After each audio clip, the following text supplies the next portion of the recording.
కళ్యాణము చూతమురారండి. దేవతలందరూ వెంట వచ్చెను ఊర్వశి నాట్యము చేసెను గంధర్వాదులు గానము చేసెను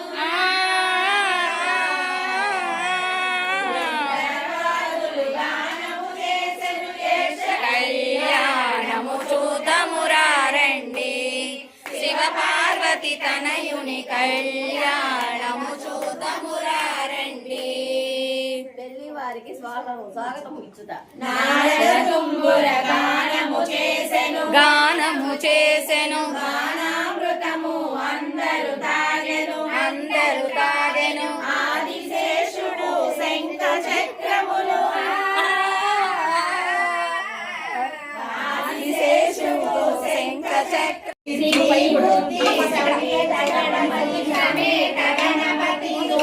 గణపతి